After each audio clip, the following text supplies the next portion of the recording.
नमस्कार मित्रों, हमारे हिंदी साहित्य चैनल में आप सभी का स्वागत है। आज हम निबंध पढ़ेंगे मजदूरी और प्रेम, जिसको कि सरदार पूर्ण सिंह ने लिखा है। निबंध कुछ इस प्रकार है। हल चलाने वाले का जीवन। निबंध की शुरुआत यहीं से होती है। हल चलाने वाले और भेड़ चराने वाले प्रायः स्वभाव से ही साधु होते हैं। हल चलाने वाले अपने शरीर का हवन किया करते हैं। खेत उनकी हवनशाला है। उनके हवन कुंड की ज्वाला की किरणें चावल के लंबे और सफ़ेद दानों के रूप में निकलती है। गेहूं के लाल लाल दाने इस अग्नि की चिंगारियों की डालियों सी है। मैं जब कभी अनार के फूल और फल देखता हूँ, तब मुझे बाग के माली का रुधिर याद आ जाता है। उसकी मेहनत के कण जमीन में गिरकर उगे हैं और हवा तथा प्रकाश की सहायता से मीठे फलों के रूप में नजर आ रहे हैं। किसान मुझे अन्न में, फूल में, फल में आहुति हुआ सा दिखाई पड़ता है। कहते हैं ब्रह्माहुति से जगत पैदा हुआ है। अन्न पैदा करने में किसान भी ब्रह्मा के समान है। खेती उसके ईश्वरीय प्रेम का केंद्र है। उसका सारा जीवन पत्ते पत्ते में, फूल फूल में, फल फल में बिखर रहा है। वृक्षों की तरह उसका भी जीवन एक प्रकार का मौन जीवन है। वायु, जल, पृथ्वी, तेज और आकाश की निरोगता इसी के हिस्से में है। विद्या यह नहीं पढ़ा, जप और तप यह नहीं करता, संध्या वंदनादि इसे नहीं आते, ज्ञान ध्यान का इसे पता नहीं, मंदिर मस्जिद गिरजे से इसे कोई सरोकार नहीं। नहीं, केवल साग पात खाकर ही यह अपनी भूख निवारण कर लेता है। ठंडे चश्मों और बहती हुई नदियों के शीतल जल से यह अपनी प्यास बुझा लेता है। प्रायः काल उठकर यह अपने हल बैलों को नमस्कार करता है और खेत जोतने चल देता है। दोपहर की धूप इसे भाती है। इसके बच्चे मिट्टी ही में खेल खेल कर बड़े हो जाते हैं। इसको और इसके परिवार को बैल और गांव से प्रेम है। उनकी यह सेवा करता है। पानी बरसाने वाले के दर्शनार्थ आंखें नीले आकाश की ओर उठती हैं। नयनों की भाषा में यह प्रार्थना करता है। सायं और प्रातः, दिन और रात विधाता इसके हृदय में अचिंतनीय और अद्भुत आध्यात्मिक भाव की वृष्टि करता है। यदि कोई इसके घर का आ जाता है तो यह उसको मृदु वचन, मीठे जल और अन्न से तृप्त करता है। धोखा यह किसी को नहीं देता। यदि इसको कोई धोखा दे भी दे तो इसका इसे ज्ञान नहीं होता, क्योंकि इसकी खेती हरी भरी है। गाय इसकी दूध देती है। स्त्री इसकी आज्ञाकारिणी है। मकान इसका पुण्य और आनंद का स्थान है। पशुओं को चराना, नहलाना, खिलाना, पिलाना, उसके बच्चों की अपने बच्चों की तरह सेवा करना, खुले आकाश के नीचे उसके साथ रातें गुजार देना क्या स्वाध्याय से कम है? दया, वीरता और प्रेम जैसा इन किसानों में देखा जाता है, अन्यत्र मिलने का नहीं। गुरु नानक ने ठीक कहा है, भोले भाव मिले रघुराई। भोले भाले किसानों को ईश्वर अपने खुले दीदार का दर्शन देता है। उनकी फूस की छतों में से सूर्य और चंद्रमा छन छन कर उनके बिस्तरों पर पड़ते हैं। ये प्रकृति के जवान साधु हैं। जब कभी मैं इन बेमुकुट के गोपालों के दर्शन करता हूँ, मेरा सिर स्वयं ही झुक जाता है। जब मुझे किसी फकीर के दर्शन होते हैं, तब मुझे मालूम होता है कि नंगे सिर, नंगे पांव, एक टोपी सिर पर, एक लंगोटी कमर में, एक काली कमली कंधे पर, एक लंबी लाठी हाथ में लिए हुए गौओं का मित्र, बैलों का हमजोली, पक्षियों का हमराज, महाराजाओं का अन्नदाता, बादशाहों को ताज पहनाने और सिंहासन पर बिठाने वाला, भूखों और नंगों को पालने वाला, समाज के पुष्पोद्यान का माली और खेतों का बाली जा रहा है। अब यहाँ से दूसरा पैराग्राफ शुरू होता है। गडरिये का जीवन। एक बार मैंने एक बुढ़े गडरिये को देखा। घना जंगल है, हरे हरे वृक्षों के नीचे उसकी सफेद ऊन वाली भेड़ें अपना मुंह नीचे किए हुए कोमल कोमल पत्तियां खा रही हैं। गडरिया बैठा आकाश की ओर देख रहा है। ऊन काटता जाता है। उसकी आंखों में प्रेम लाली छाई हुई है। वह निरोगता की पवित्र मदिरा से मस्त हो रहा है। बाल उसके सारे सफेद हैं, और क्यों ना सफेद हों। सफेद भेड़ों का मालिक जो ठहरा, परंतु उसके कपोलों से लाली फूट रही है। बर्फानी देशों में वह मानो विष्णु के समान क्षीर सागर में लेटा है।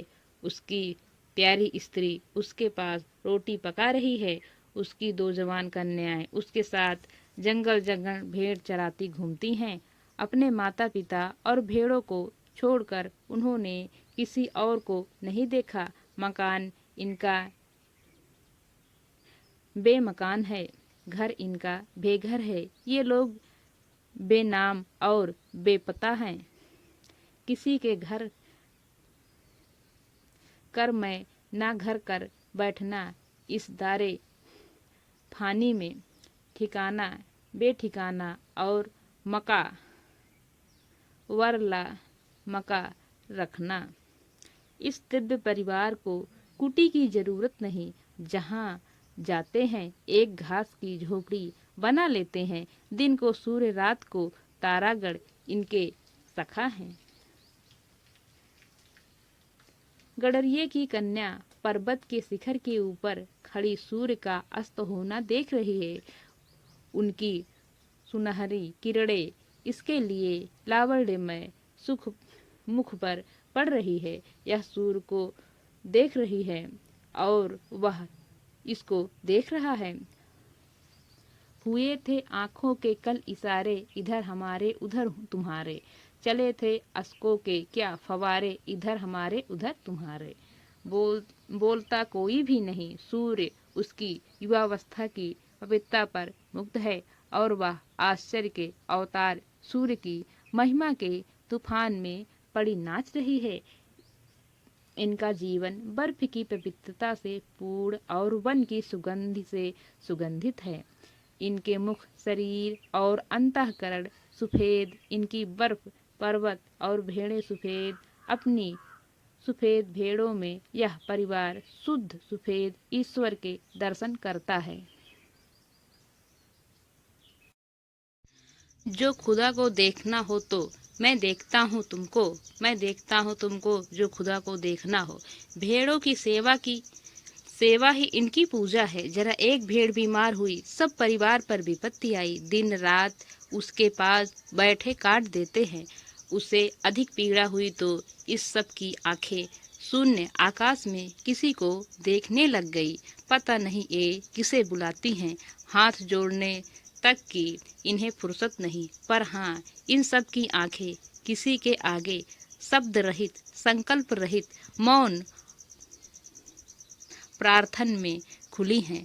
2 रातें इसी तरह गुजर गई। इनकी भेड़ अब अच्छी है। इनके घर मंगल हो रहा है। सारा परिवार मिलकर गा रहा है। इतने में नीले आकाश पर बादल घिरे और छम छम बरसने लगे। मानो प्रकृति के देवता भी इनके आनंद से आनंदित हुए। बूढ़ा गडरिया आनंद मत होकर नाचने लगा। वह कहता कुछ नहीं, रग रग उसकी नाच रही है। पिता को ऐसा सुखी देख दोनों कन्याओं ने एक दूसरे का हाथ पकड़कर पहाड़ी राग अलापना आरंभ कर दिया। साथ ही धम धम थम थम नाच की उन्होंने धूम मचा दी। मेरी आंखों के सामने ब्रह्मानंद का समा बांध दिया।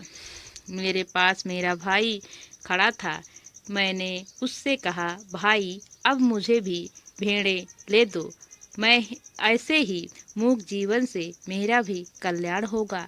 विद्या को भूल जाऊं तो अच्छा है, मेरी पुस्तकें खो जाएं तो उत्तम है। ऐसा होने से कदाचित इस वनवासी परिवार की तरह मेरे दिल के नेत्र खुल जाएं और मैं ईश्वरीय झलक देख सकूं। चंद्र और सूर्य की विस्तृत ज्योति में जो वेदगान हो रहा है उसे इस गडरिये की कन्याओं की तरह मैं सुन तो ना सकूं, परंतु कदाचित प्रत्यक्ष देख सकूं। कहते हैं ऋषियों ने भी इनको देखा ही था, सुना ना था। पंडितों की ऊट पटांग बातों से मेरा जी उगता गया है। प्रकृति की मंद मंद हंसी से ये अनपढ़ लोग ईश्वर के हंसते हुए होठ देख रहे हैं। पशुओं के अज्ञान में गंभीर ज्ञान छिपा हुआ है। इन लोगों के जीवन में अद्भुत आत्मानुभव भरा हुआ है। गडरिये के परिवार की प्रेम मजदूरी का मूल्य कौन दे सकता है। अब फिर यहाँ से सरदार पूर्ण सिंह ने लिखा है, मजदूर की मजदूरी। आपने 4 आने पैसे मजदूर के हाथ में रखकर कहा, यह लो दिन भर की अपनी मजदूरी। वाह क्या दिल लगी है। हाथ पांव सिर आंखें इत्यादि सब के सब अवयव उसके आपको अर्पण कर दिए। ये सब चीजें उसकी तो थी ही नहीं, ये तो ईश्वरीय पदार्थ थे। जो पैसे आपने उसको दिए वे भी आपके ना थे, वे तो पृथ्वी से निकली हुई धातु के टुकड़े थे, अतएव ईश्वर के निर्मित थे। मजदूरी का ऋण तो परस्पर की प्रेम सेवा से चुकता होता है, अन्न धन देने से नहीं। वे तो दोनों ही ईश्वर के हैं। अन्न धन वही बनाता है, जल भी वही देता है। एक जिल्दसाज ने मेरी एक पुस्तक की जिल्द बांध दी। मैं तो इस मजदूर को कुछ भी न दे सका, परंतु उसने उम्र भर के लिए एक विचित्र वस्तु मुझे दे डाली। जब कभी मैंने उस पुस्तक को उठाया, मेरे हाथ जिल्दसाज के हाथ पर जा पड़े। पुस्तक देखते ही मुझे जिल्दसाज याद आ जाता है। वह मेरा आमरण मित्र हो गया है, परंतु हाथ में आते ही मेरे अंतःकरण में रोज भरत मिलाप का सा समा बन जाता है। गाढ़े दिन की एक कमीज को एक अनाथ विधवा सारी रात बैठकर सीती है, साथ ही साथ वह अपने दुख पर रोती भी है। एक दिन को खाना न मिला, रात को भी कुछ मयस्सर न हुआ। अब वह एक एक टाके पर आशा करती है कि कमीज कल तैयार हो जाएगी, तब कुछ तो खाने के लिए मिलेगा। जब वह थक जाती है तब ठहर जाती है। सुई हाथ में लिए हुए है, कमीज घुटने पर बिछी हुई है। उसकी आंखों की दशा उस आकाश की जैसी है जिसमें बादल बरसकर अभी अभी बिखर गए हैं। खुली आंखें ईश्वर के ध्यान में लीन हो रही हैं। कुछ काल के उपरांत हे राम कहकर उसने फिर सीना शुरू कर दिया। इस माता और इस बहन की सिली हुई कमीज मेरे लिए मेरे शरीर का नहीं, मेरी आत्मा का वस्त्र है। इसका पहनना मेरी तीर्थ यात्रा है। इस कमीज में उस विधवा के सुख दुख प्रेम और पवित्रता के मिश्रण से मिली हुई जीवन रूपणी गंगा की बाढ़ चली जा रही है। ऐसी मजदूरी और ऐसा काम प्रार्थना संध्या और नमाज से क्या कम है? शब्दों से तो प्रार्थना हुआ नहीं करती, ईश्वर तो कुछ ऐसी ही मूक प्रार्थनाएं सुनता है और तत्काल सुनता है। अब यहाँ से सरदार पूर्ण सिंह ने लिखा है प्रेम मजदूरी। इसके बारे में कुछ इन्होंने बताया है। मुझे तो मनुष्य के हाथ से बने हुए कामों में उनकी प्रेम में पवित्र आत्मा की सुगंध आती है। राफेल आदि के चित्रित चित्रों में उनकी कला कुशलता को देख इतनी सदियों के बाद भी उनके अंतःकरण के सारे भावों का अनुभव होने लगता है। केवल चित्र का ही दर्शन नहीं, किंतु साथ ही उसमें छिपी हुई चित्रकार की आत्मा तक के दर्शन हो जाते हैं। परंतु यंत्रों की सहायता से बने हुए फोटो निर्जीव से प्रतीत होते हैं।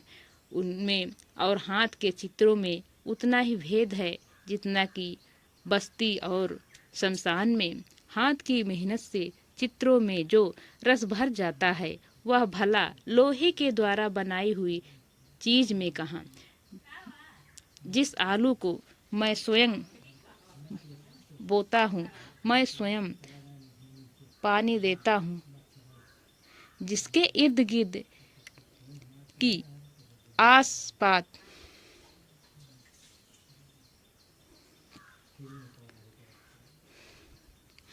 जिसके इर्द गिर्द की घास पात खोद कर मैं साफ करता हूँ, उस आलू में जो रस मुझे आता है वह टीन में बंद किए हुए अचार मुरब्बे में नहीं आता। मेरा विश्वास है कि जिस चीज में मनुष्य के प्यारे हाथ लगते हैं उनमें उसके हृदय का प्रेम और मन की पवित्रता सूक्ष्म रूप से मिल जाती है और उसमें मुर्दे को जिंदा करने की शक्ति आ जाती है। होटल में बने हुए भोजन यहाँ नीरस होते हैं क्योंकि वहाँ मनुष्य मशीन बना दिया जाता है, परंतु अपनी प्रतिमा के हाथ से बने हुए रूखे सूखे भोजन में कितना रस होता है। जिस मिट्टी के घड़े को कंधों पर उठाकर मीलों दूर से उसमें मेरी प्रेम मन प्रीतमा ठंडा जल भर लाती है, उस लाल घड़े का जल जब मैं पीता हूँ तब जल क्या पीता हूँ, अपनी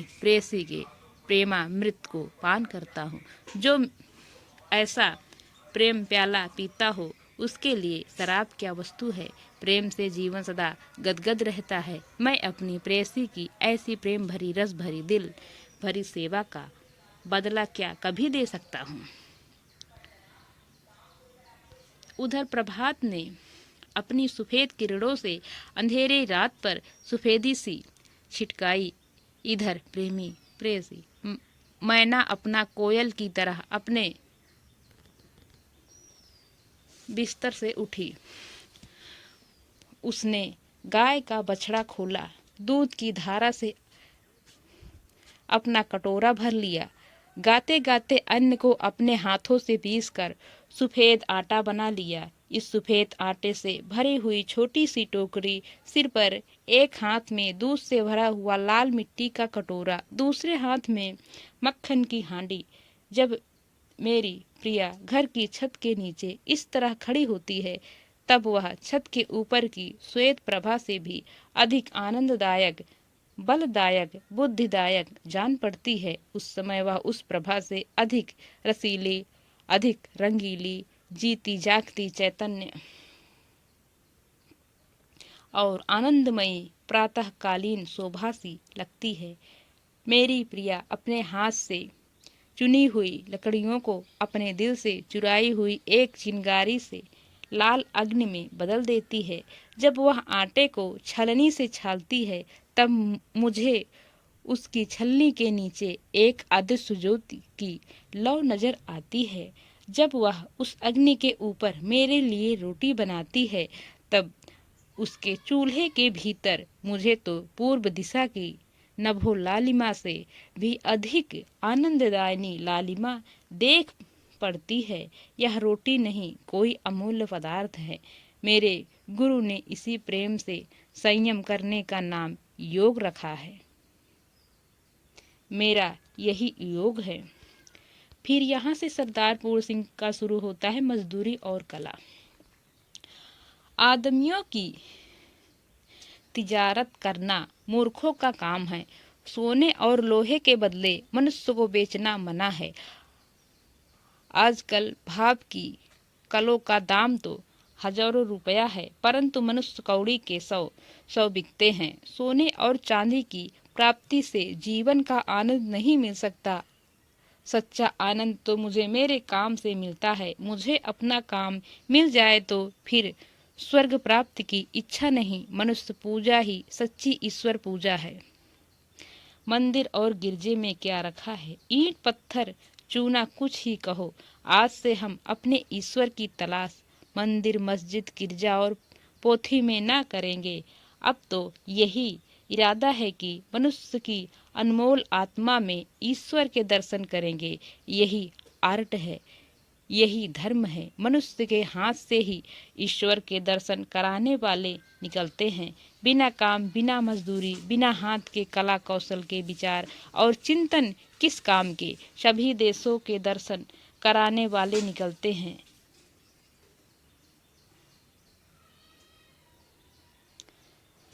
सभी देशों के इतिहासों से सिद्ध है कि निकम्मे पादरियों, मौलवियों, पंडितों और साधुओं का दान के अन्न पर पला हुआ ईश्वर चिंतन अंत में पाप, आलस्य और भ्रष्टाचार में परिवर्तित हो जाता है। जिन देशों में हाथ और मुंह पर मजदूरी की धूल नहीं पड़ने पाती, वे धर्म और कला कौशल में कभी उन्नति नहीं कर सकते। पदासन निकम्मे सिद्ध हो चुके हैं। यही आसन ईश्वर प्राप्ति करा सकते हैं। जिनसे जोतने, बोने, काटने और मजदूरी का काम लिया जाता है। लकड़ी, ईंट और पत्थर को मूर्तिमान करने वाले लुहार, बढ़ई, मेमार तथा किसान आदि वैसे ही पुरुष हैं। जैसे कवि, महात्मा और योगी आदि उत्तम से उत्तम और नीच से नीच काम सब के सब प्रेम शरीर के अंग हैं। निकम्मे रहकर मनुष्य की चिंतन शक्ति थक गई है। बिस्तरों और आसनों पर सोते और बैठे बैठे मन के घोड़े हार गए हैं। सारा जीवन निचुड़ चुका है। स्वप्न पुराने हो चुके हैं। आजकल की कविता में नयापन नहीं, उसमें पुराने जमाने की कविता के पुनरावृत्ति मात्र है। इस नकल में असल की पवित्रता और कुंवारेपन का अभाव है। अब तो एक नए प्रकार का कला कौशल पूर्ण संगीत साहित्य संसार में प्रचलित होने वाला है। यदि वह ना प्रचलित हुआ तो मशीनों के पहिए के नीचे दबकर हमें मरा समझिए। यह नया साहित्य मजदूरों के हृदय से निकलेगा। उन मजदूरों के कंठ से यह नई कविता निकलेगी जो अपना जीवन आनंद के साथ खेत की मेड़ों पर कपड़ों के तागों का, जूते के टाकों का, लकड़ी की रंगों का, पत्थर की नसों का भेदभाव दूर करेंगे। हाथ में कुल्हाड़ी, सिर पर टोकरी, नंगे सिर और नंगे पांव, धूल से लिपटे और कीचड़ से रंगे हुए ये बेजबान कवि जब जंगल में लकड़ी काटेंगे तब लकड़ी काटने का शब्द इनके असभ्य स्वरों से मिश्रित होकर वायुयान पर चढ़ दसों दिशाओं में ऐसा अद्भुत गान करेगा कि भविष्य के कलावंतों के लिए वही ध्रुपद और मल्हार का काम देगा। चरखा काटने वाली स्त्रियों के गीत संसार के सभी देशों के कौमी गीत होंगे। मजदूरों की मजदूरी ही यथार्थ पूजा होगी। कला रूपी धर्म की तभी वृद्धि होगी, तभी नए कवि पैदा होंगे, तभी नए औलियों का उद्भव होगा। परंतु ये सब के सब मजदूरी के दूध से पलेंगे। धर्म, योग, शुद्धाचरण, सभ्यता और कविता आदि के फूल इन्हीं मजदूर ऋषियों के उद्यान में प्रफुल्लित होंगे। फिर यहाँ से शुरू होती है हेडिंग मजदूरी और फकीरी। मजदूरी और फकीरी का महत्व थोड़ा नहीं है। मजदूरी और फकीरी मनुष्य के विकास के लिए परमावश्यक है। बिना मजदूरी किए फकीरी का उच्च भाव शिथिल हो जाता है। फकीरी भी अपने आसन से गिर जाती है, बुद्धि बासी पड़ जाती है। बासी चीजें अच्छी नहीं होती। कितने ही उम्र भर बासी बुद्धि और बासी फकीरी में मग्न रहते हैं, परंतु इस तरह मग्न होना किस काम का। हवा चल रही है, जल बह रहा है, बादल बरस रहा है, पक्षी नहा रहे हैं, फूल खिल रहे हैं, घास नई, पेड़ नए, पत्ते नए, मनुष्य की बुद्धि और फकीरी ही बासी। ऐसा दृश्य तभी तक रहता है जब तक बिस्तर पर पड़े पड़े मनुष्य प्रभात का आलस्य सुख मनाता है। बिस्तर से उठकर जरा बाग की सैर करो, फूल की सुगंध लो, ठंडी वायु में भ्रमण करो, वृक्षों के कोमल पल्लों का नृत्य देखो तो पता लगे कि प्रभात समय जागना बुद्धि और अंतःकरण को तरोताजा करना है और बिस्तर पर पड़े रहना उन्हें बासी कर देना है। निकम्मे बैठे हुए चिंतन करते रहना अथवा बिना काम किए शुद्ध विचार का दावा करना मानो सोते सोते खर्राटे मारना है। जब तक जीवन के अरण्य में पादरी, मौलवी, पंडित, साधु, सन्यासी हल कुदाल और खुरपा लेकर मजदूरी ना करेंगे, तब तक उनका आलस्य जाने का नहीं। जब तक उनका मन और उनकी बुद्धि अनंत काल बीत जाने तक मलिन मानसिक जुआ खेलती ही रहेगी। उनका चिंतन बासी, उनका ध्यान बासी, उनकी पुस्तकें बासी, उनका लेख बासी, उनका विश्वास बासी और उनका खुदा भी बासी हो गया है।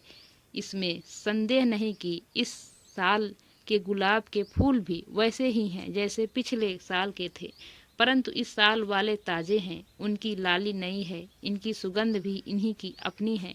जीवन के नियम नहीं पलटते, वे सदा एक ही से रहते हैं, परंतु मजदूरी करने से मनुष्य को एक नया और ताजा खुदा नजर आने लगता है। गेरुए वस्त्रों की पूजा क्यों करते हो? गिरजे की घंटी क्यों सुनते हो? रविवार क्यों मनाते हो? 5 वक्त नमाज क्यों पढ़ते हो? त्रिकाल संध्या क्यों करते हो? मनुष्य मजदूर के अनाथ नयन, अनाथ आत्मा और अनाश्रित जीवन की बोली सीखो, फिर देखोगे कि तुम्हारा यही साधारण जीवन ईश्वरीय भजन हो गया।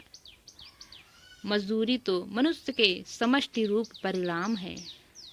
आमा रूपी धातु के गढ़े हुए सिक्के का नगदी बयाना है जो मनुष्यों की आत्माओं को खरीदने के वास्ते दिया जाता है। सच्ची मित्रता ही तो सेवा है।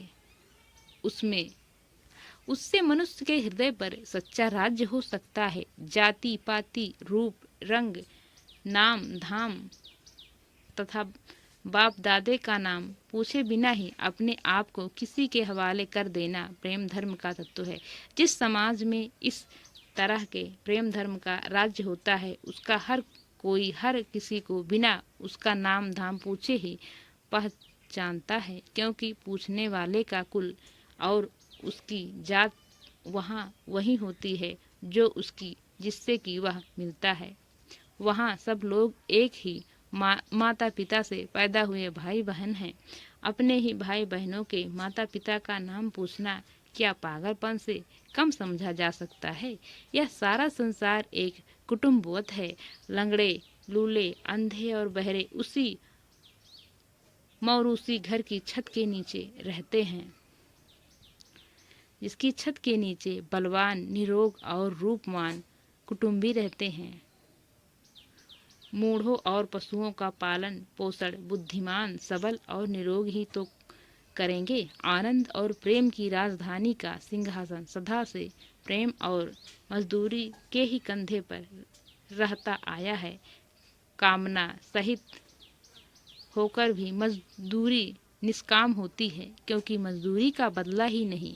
निष्काम कर्म करने के लिए जो उपदेश दिए जाते हैं, उनमें अभावशील वस्तु स्वभावपूर्ण मान ली जाती है। पृथ्वी अपने ही अक्ष पर दिन रात घूमती है। यह पृथ्वी का स्वार्थ कहा जा सकता है, परंतु उसका यह घूमना सूर्य के इर्द गिर्द घूमता तो है, और सूर्य के इर्द गिर्द घूमना सूर्यमंडल के साथ प्रकाश आकाश में एक सीधी लकीर पर चलना है। अंत में इसको गोल चक्कर खाना सदा ही सीधा चलना है। इसमें स्वार्थ का अभाव है। इसी तरह मनुष्य की विविध कामनाएं उसके जीवन को मानो उसके स्वार्थ रूपी शुद्ध धुरे पर चक्कर देती है, परंतु उसका जीवन अपना तो है ही नहीं, वह तो किसी आध्यात्मिक सूर्यमंडल के साथ की जाल है, और अंततः यह चाल जीवन का परमार्थ रूप है। स्वार्थ का यहाँ भी अभाव है। जब स्वार्थ कोई वस्तु ही नहीं, तब निष्काम और कामनापूर्ण कर्म करना दोनों ही एक बात हुई। इसलिए मजदूरी और फकीरी का अन्योन्याश्रय संबंध है। मजदूरी करना जीवन यात्रा का आध्यात्मिक नियम है। जोन आन आर्क की फकीरी और भेड़े चराना, टालस्टाय का त्याग और जूते गांठना, उमर खयाम का प्रसन्नता पूर्वक तंबू सीते फिरना, खलीफा उमर का अपने रंग महलों में चटाई आदि बुनना, ब्रह्मज्ञानी और कबीर और रैदास का शुद्ध होना, गुरु नानक और भगवान श्री कृष्ण का कूक पशुओं को लाठी लेकर हाँकना सच्ची फकीरी का अनमोल भूषण है। फिर यहाँ से हेडिंग शुरू होती है, समाज का पालन करने वाली दूध की धारा। एक दिन गुरु नानक यात्रा करते करते लालो नाम के एक बढ़ई के घर ठहरे।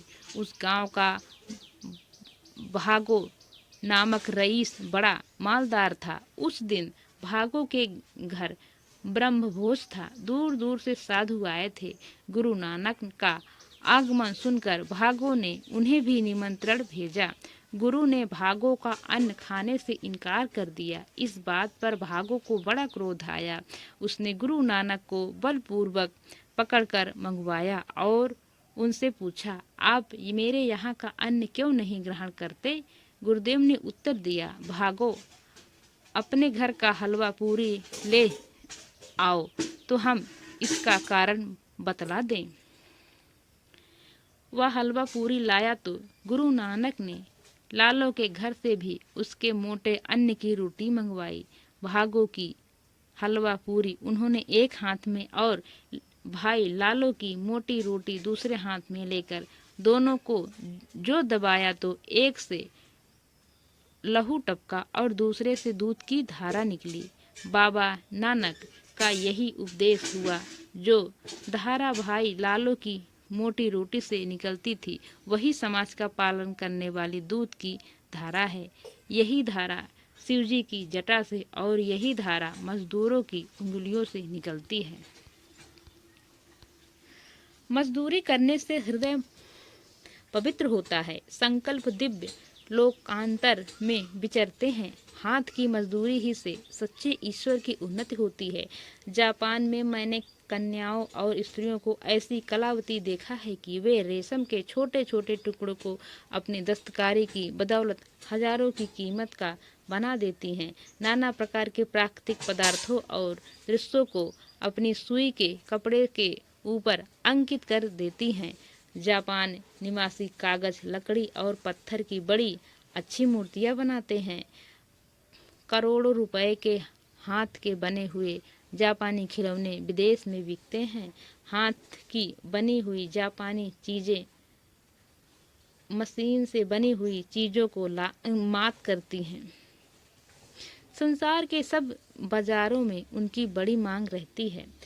पश्चिमी देशों के लोग हाथ की बनी हुई जापान की अद्भुत वस्तुओं पर जान देते हैं। एक जापानी तत्व ज्ञानी का कथन है कि हमारी 10 करोड़ उंगलियां सारे काम करती हैं। उन उंगलियों ही के बल से संभव है हम जगत को जीत लें। जब तक धन और ऐश्वर्य की जन्मदात्री हाथ की कारीगरी की उन्नति नहीं होती तब तक भारतवर्ष ही की क्या किसी भी देश या जाति की दरिद्रता दूर नहीं हो सकती। यदि भारत की 30 करोड़ नए नर नारियों की उंगलियों मिलकर कारीगरी के काम करने लगे तो उनकी मजदूरी की बदौलत कुबेर का महल उनके चरणों में आप ही आप आ गिरे। अन्न पैदा करना तथा हाथ की कारीगरी और हिम्मत से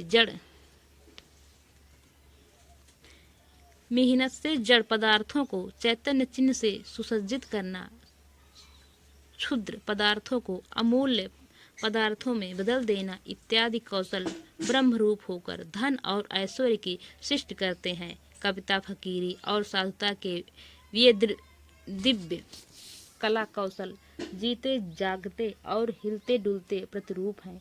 इनकी कृपा से मनुष्य जाति का कल्याण होता है। ये उस देश में कभी निवास नहीं करते जहाँ मजदूर और मजदूर की मजदूरी का सत्कार नहीं होता, जहाँ शुद्ध की पूजा नहीं होती। हाथ से काम करने वाले से प्रेम रखने और उनकी आत्मा का सत्कार करने से साधारण मजदूरी सुंदरता का अनुभव करने वाले कला कौशल अर्थात कारीगरी का रूप हो जाती है। इस देश में जब मजदूरों का आदर होता है तब इसी आकाश के नीचे बैठे हुए मजदूरों के हाथों ने भगवान बुद्ध के निर्वाण सुख को पत्थर पर इस तरह जड़ा था कि इतना काल बीत जाने पर पत्थर की मूर्ति के दर्शन से ऐसी शांति प्राप्त होती है जैसे कि स्वयं भगवान बुद्ध के दर्शन से होती है। मुंह, हाथ, पांव इत्यादि का गढ़ देना साधारण मजदूरी, परंतु मन के गुप्त भाव और अंतःकरण की कोमलता तथा जीवन की सभ्यता को प्रत्यक्ष प्रकट कर देना प्रेम मजदूरी है। शिव जी के तांडव नृत्य को और पार्वती जी के मुख की शोभा को पत्थर की सहायता से स्वर्ण करना, जड़ को चैतन्य बना देना, और इस देश में कारीगरी का बहुत दिनों से अभाव है।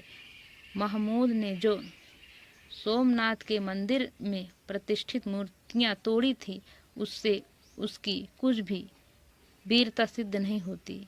उन मूर्तियों को तो हर कोई तोड़ सकता था। उसकी वीरता की प्रशंसा तब होती जब वह यूनान की प्रेम मजदूरी अर्थात वहाँ वालों के हाथ की अद्वितीय कारीगरी प्रकट करने वाली मूर्तियां तोड़ने का साहस कर सकता। वहाँ की मूर्तियां तो बोल रही हैं, वे जीती जागती हैं, मुर्दा नहीं। इस तरह के देवस्थानों में स्थापित मूर्तियां देखकर अपने देश की आध्यात्मिक दुर्दशा पर लज्जा आती है।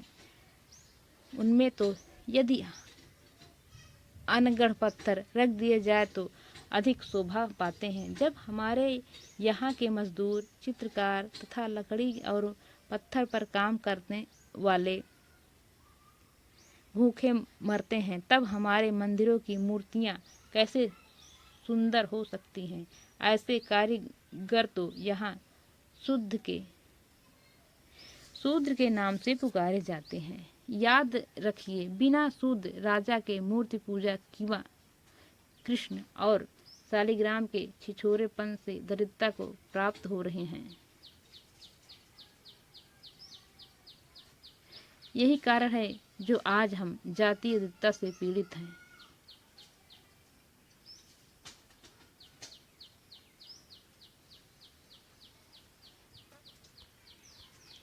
पश्चिमी सभ्यता का एक नया आदर्श। अब इस निबंध में पश्चिमी सभ्यता के बारे में कुछ बोला गया है सरदार पूर्ण सिंह के द्वारा। पश्चिमी सभ्यता मुख मोड़ रही है, वह एक नया आदर्श देख रही है।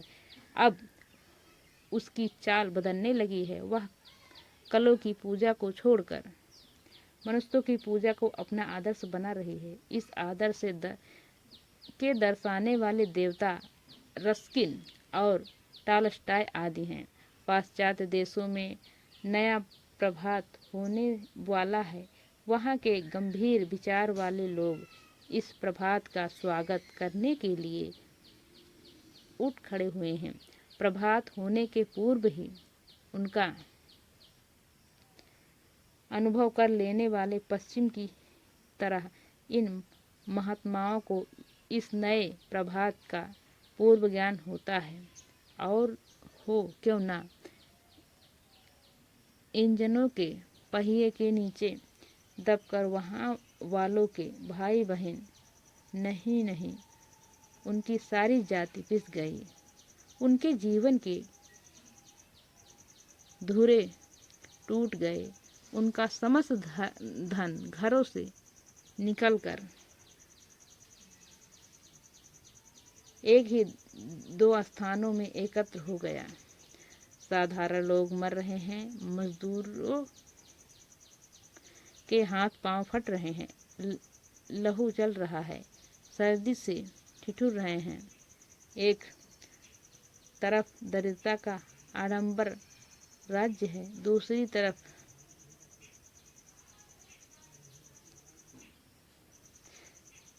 मजदूर को सुख देने के लिए, परंतु वे काली काली मशीनें ही काली बनकर उन्हीं मनुष्यों का भक्षण कर जाने के लिए मनुष्य मुख खोल रहे हैं।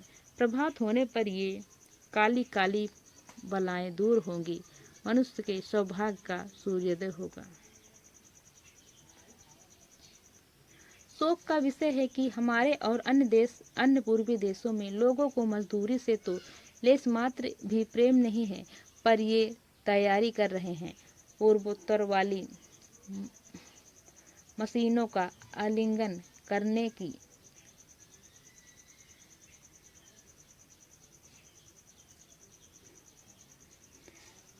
सहायता से साहसपूर्ण अच्छी तरह काम करे तो हम मशीनों की कृपा से बड़े हुए परिश्रम वालों को वाणिज्य और जातीय संरचना संग्राम में सहज ही पछाड़ सकते हैं। सूर्य तो सदा पूर्व ही से पश्चिम और ही जाता है, पर आओ पश्चिम से आने वाली सभ्यता के नए प्रभाव को हम पूर्व से भेजें।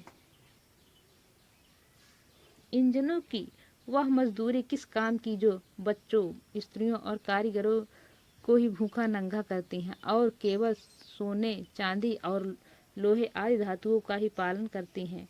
पश्चिम को विदित हो चुका है कि इनसे मनुष्य का दुख दिन भर दिन बढ़ता है। भारतवर्ष जैसे दरिद्र देश में मनुष्य के हाथों की मजदूरी के बदले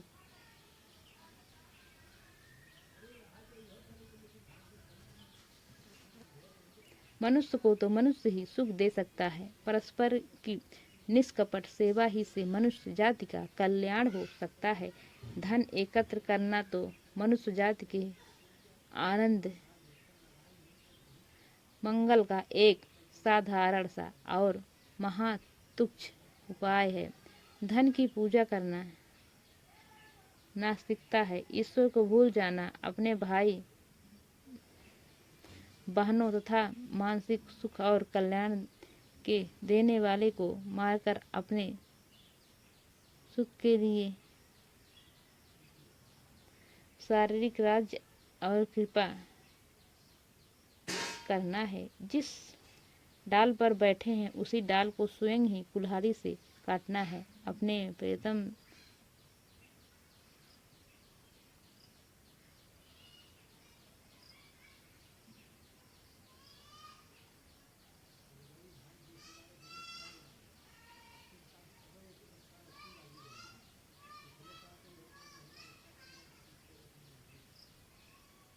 अपने प्रियजन से रहित राज्य किस काम का। प्यारी मनुष्य जाति का सुख ही जगत के मंगल का मूल साधन है। बिना उसके सुख के अन्य सारे उपाय निष्फल हैं। धन की पूजा से ऐश्वर्य, तेज, बल और पराक्रम नहीं प्राप्त होने का। चैतन्य आत्मा की पूजा से ही ये पदार्थ प्राप्त होते हैं। चैतन्य पूजा ही से मनुष्य के प्रेममय हृदय, निष्कपट मन और मित्रतापूर्ण नेत्रों से मिलकर बहती है। तब वही जगत में कुछ के खेतों को हरा भरा और प्रफुल्लित करती है और वहीं उनमें फल भी लगाती है। आओ यदि हो सके तो टोकरी उठाकर कुल्हाड़ी हाथ में ले मिट्टी खोदें और अपने हाथ से उसको प्याले बनावें। फिर एक एक प्याला घर घर में कुंडियों में रख आवे और सब लोग उसी में मजदूरी का प्रेमामृत पान करें। है रीत आशिकों की तन मन निसार करना, रोना सितम उठाना और उसको प्यार करना। इसमें दोहा है कई सारा। इस तरह से यह निबंध समाप्त होता है। कल मिलेंगे किसी दूसरे निबंध के साथ। जिस भी सिलेबस में, हिंदी के जिस भी सिलेबस में यह निबंध लगा हुआ है, इसको पढ़ना अच्छा है, बहुत ज़रूरी है। यूजीसी नेट में यह निबंध लगा हुआ है।